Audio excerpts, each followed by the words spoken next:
सोने की प्रतिमा। नबूकदनेस्सर राजा ने सोने की एक मूरत बनवाई जिसकी ऊंचाई 60 हाथ और चौड़ाई 6 हाथ की थी, और उसने उसको बाबेल के प्रांत के दूरा नामक मैदान में खड़ा कराया। तब नबूकदनेस्सर राजा ने अधिपतियों, हाकिमों, राज्यपालों, सलाहकारों, खजांचियों, न्यायियों, शास्त्रियों आदि प्रांत प्रांत के सब अधिकारियों को बुलवा भेजा कि वे उस मूरत की प्रतिष्ठा में आए जो उसने खड़ी कराई थी। तब अधिपति, हाकिम, राज्यपाल, सलाहकार, खजांची, न्यायी, शास्त्री आदि प्रांत प्रांत के सब अधिकारी नबूकदनेस्सर राजा की खड़ी कराई हुई मूरत की प्रतिष्ठा के लिए इकट्ठे हुए और उस मूरत के सामने खड़े हुए। तब ढिंढोरिये ने ऊंचे शब्द से पुकार कर कहा, हे देश देश और जाति जाति के लोगों और भिन्न भिन्न भाषा बोलने वालों, तुमको यह आज्ञा सुनाई जाती है कि जिस समय तुम नरसिंगे, बांसुरी, वीणा, सारंगी, सितार, शहनाई आदि सब प्रकार के बाजों का शब्द सुनो, तुम उसी समय गिरकर नबूकदनेस्सर राजा की खड़ी कराई हुई सोने की मूरत को दंडवत करो।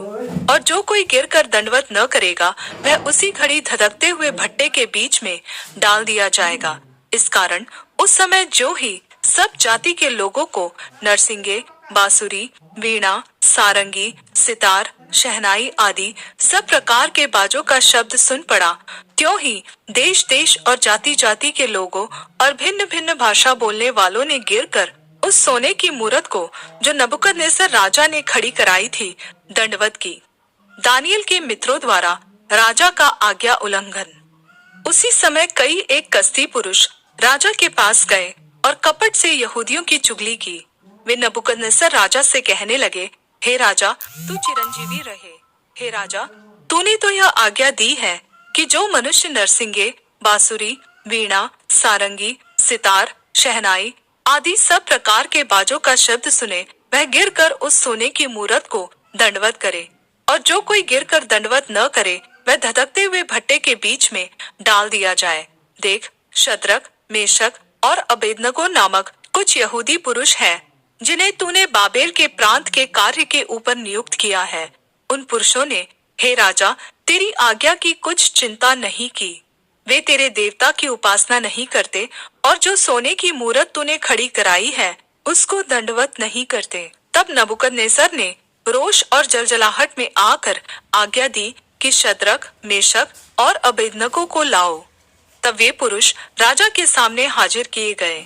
नबूकदनेस्सर ने उनसे पूछा, हे शद्रक, मेशक और अबेदनगो, तुम लोग जो मेरे देवता की उपासना नहीं करते और मेरी खड़ी कराई हुई सोने की मूरत को दंडवत नहीं करते, तो क्या तुम जानबूझकर ऐसा करते हो? यदि तुम अभी तैयार हो कि जब नरसिंगे, बांसुरी, वीणा, सारंगी, सितार, शहनाई आदि सब प्रकार के बाजों का शब्द सुनो और उसी क्षण गिरकर मेरी बनवाई हुई मूरत को दंडवत करो, तो बचोगे, और यदि तुम दंडवत न करो तो इसी घड़ी धधकते हुए भट्टे के बीच में डाले जाओगे। फिर ऐसा कौन देवता है जो तुमको मेरे हाथ से छुड़ा सके? शद्रक, मेशक और अबेदनगो ने राजा से कहा, हे नबूकदनेस्सर, इस विषय में तुझे उत्तर देने का हमें कुछ प्रयोजन नहीं जान पड़ता। हमारा परमेश्वर जिसकी हम उपासना करते हैं वह हमको उस धधकते हुए भट्टे की आग से बचाने की शक्ति रखता है। वरन हे राजा, वह हमें तेरे हाथ से भी छुड़ा सकता है। परंतु यदि नहीं, तो हे राजा, तुझे मालूम हो कि हम लोग तेरे देवता की उपासना नहीं करेंगे और न तेरी खड़ी कराई हुई सोने की मूरत को दंडवत करेंगे। उग्र परीक्षा से बचाव। तब नबूकदनेस्सर झुंझला उठा और उसके चेहरे का रंग शद्रक, मेशक और अबेदनगो की ओर बदल गया, और उसने आज्ञा दी कि भट्टे को 7 गुना अधिक धधका दो। फिर अपनी सेना में के कई एक बलवान पुरुषों को उसने आज्ञा दी कि शद्रक, मेशक और अबेदनगो को बांधकर उन्हें धधकते हुए भट्टे में डाल दो। तब वे पुरुष अपने मोजों, अंगरखों, बागों और वस्त्रों सहित बांधकर उस धधकते हुए भट्टे में डाल दिए गए। वह भट्टा तो राजा की दृढ़ आज्ञा होने के कारण अत्यंत धधकाया गया था। इस कारण जिन पुरुषों ने शद्रक, मेशक और अबेदनगो को उठाया वे ही आग की आंच से जल मरे। और उसी धधकते हुए भट्टे के बीच ये तीनों पुरुष शद्रक, मेशक और अबेदनगो बंधे हुए फेंक दिए गए। तब नबूकदनेस्सर राजा अचंभित हुआ और घबराकर उठ खड़ा हुआ और अपने मंत्रियों से पूछने लगा, क्या हमने उस आग के बीच 3 ही पुरुष बंधे हुए नहीं डलवाए? उन्होंने राजा को उत्तर दिया, हाँ राजा, सच बात तो है। फिर उसने कहा, अब मैं देखता हूँ कि 4 पुरुष आग के बीच खुले हुए टहल रहे हैं और उनको कुछ भी हानि नहीं पहुंची, और चौथे पुरुष का स्वरूप परमेश्वर के पुत्र के सदृश है। नबूकदनेस्सर द्वारा परमेश्वर की प्रशंसा। फिर नबूकदनेस्सर उस धधकते हुए भट्टे के द्वार के पास जाकर कहने लगा, हे शद्रक, मेशक और अबेदनगो, हे परम प्रधान परमेश्वर के दासों, निकल कर यहाँ आओ। यह सुनकर शद्रक, मेशक और अबेदनगो आग के बीच से निकल आए।